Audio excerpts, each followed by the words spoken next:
Nous poursuivons avec le bilan dans les principales villes de notre région et on va ce soir à Dijon.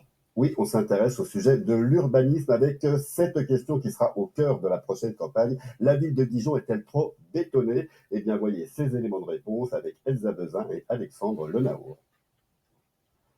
Un vaste parking, voilà le paysage que connaissaient les Dijonnais depuis plus de 60 ans.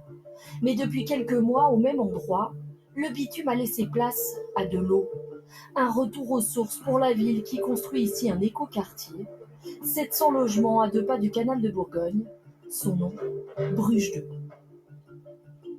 On a réouvert une branche des canaux de Guise qui permet aujourd'hui de redécouvrir une rivière qui existe à Dijon mais qui était enfermée et donc de planter des arbres, de gérer les eaux pluviales à la parcelle, de faire en sorte d'être vigilant par rapport aux îlots de chaleur, de réimplanter du maraîchage. Donc tous ces éléments-là participent avec la construction de logements à la fois à prendre en compte le besoin des habitants en termes de construction de logements et en termes de logement, mais aussi de prendre en compte le besoin des habitants en termes de qualité de vie.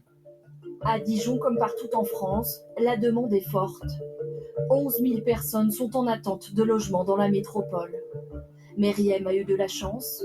Elle a pu emménager dans un 4 pièces tout neuf. J'habite au 6e étage. J'habite avec ma petite famille, mon mari et mes 2 enfants. Et aujourd'hui, elle paye un loyer de 630 €. Je suis contente, là, et le quartier il est bien, les voisins, tout va bien. Tout est bien. Mais faire évoluer la ville n'est pas toujours facile. Au sud de Dijon, la forêt d'immeubles de l'Arsenal, sortie de terre en 2017. L'image d'un quartier raté pour Laurence Gerbet. Regardez quand même comment on peut construire si rapproché.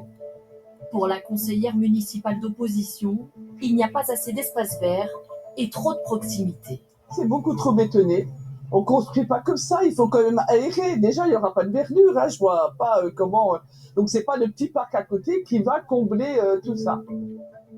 Construire autrement, c'est aussi le souhait de ce collectif de citoyens, des citadins dijonnais qui se battent pour sauver les espaces verts au cœur de la ville, comme cette parcelle menacée par des bureaux près du Zénith.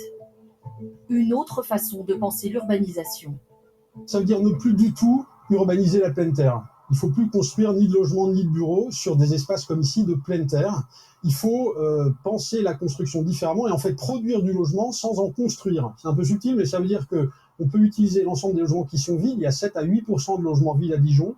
On peut penser la question des résidences secondaires. En 10 ans, le nombre de résidences secondaires a été multiplié par 2 à Dijon. C'est un sujet. Qu'est-ce qu'on fait? Défigurer la ville, bétonnée à outrance. Des accusations que la ville balaye.